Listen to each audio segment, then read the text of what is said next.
Hello and welcome to Verdictum. I am Ananya Singh and you're watching today's legal news, where we update you with the recent important legal developments across the country. Here are the headlines. Supreme Court stays Varanasi Court order, allowing ASI to conduct survey at Gyanvapi.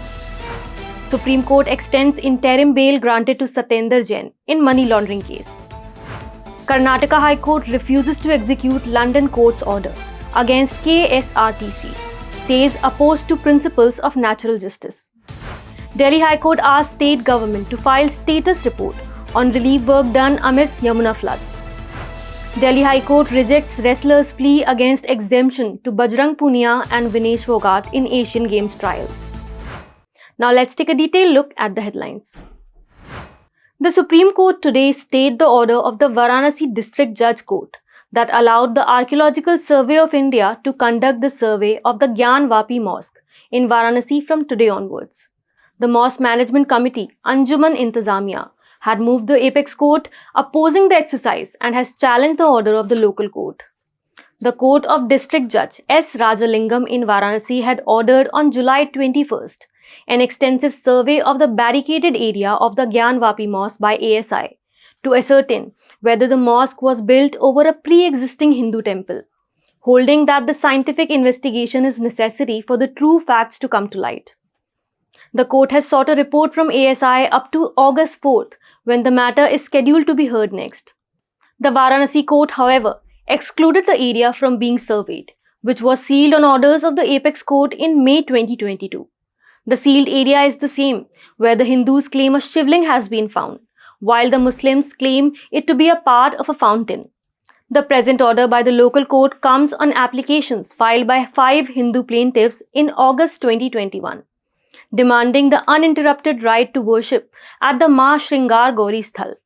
The apex court's bench, comprising the CJI D.Y. Chandrachud and Justices J.B. Pardiwala and Manoj Mishra, while hearing the mosque management's plea on an urgent basis, ordered that no invasive work would be undertaken by the ASI in order to determine if Gyanvapi Mosque was built upon the Kashi Vishwanath temple, and directed that the ASI survey shall not be enforced till 5 p.m. on July 26th, and allowed the Anjuman Intizamiya committee to move the Allahabad High Court against the order of the Varanasi Court. The Supreme Court today extended the interim bail of former Delhi Minister Satyendar Jain by 5 weeks. Jain is accused in a case of money laundering, which is being probed by the Enforcement Directorate. A bench of Justices A.S. Bopanna and Bela M. Trivedi heard the matter and were informed by senior advocate Abhishek Manu Singhvi, appearing for Jain, that the accused has undergone a spine surgery on July 21st and needed time to recover.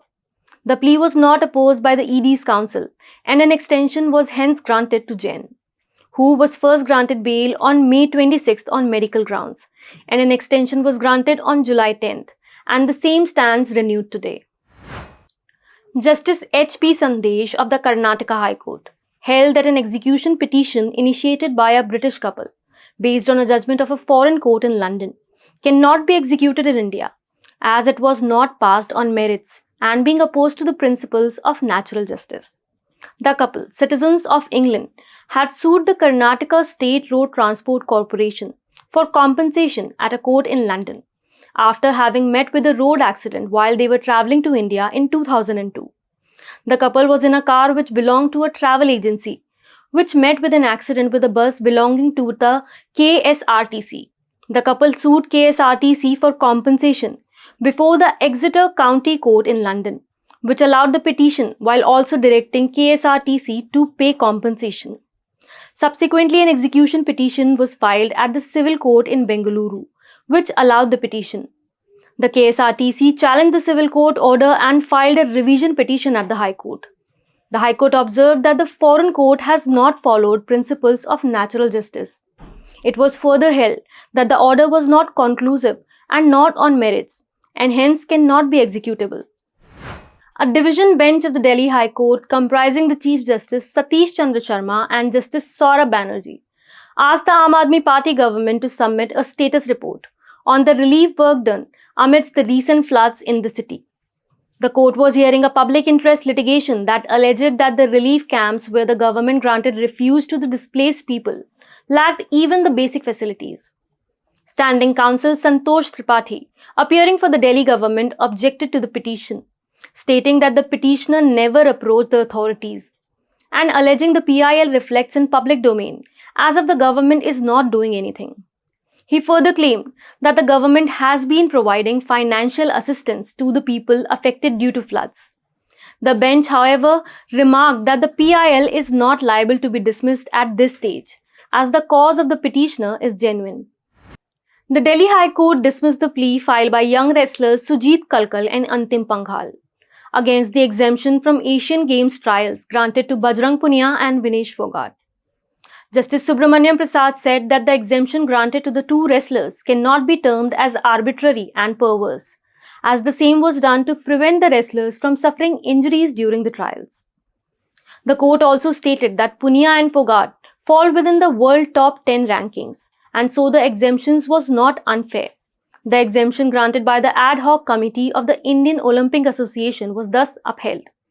Antim Panghal, however, made a statement that she will now be approaching the Supreme Court after winning the 53 kg trials. Panghal stated that I won fair and square. Why should I be the one to be a standby player? The one who did not compete should be the standby player in the 53 kg category, taking an indirect dig at Phogat, who was already given the spot to represent India at the Asian Games in the said category. That was all on today's legal news. Thank you and keep watching Verdictum. And subscribe to our channel and download the Verdictum app on iOS and Android to keep yourself updated with authentic legal news.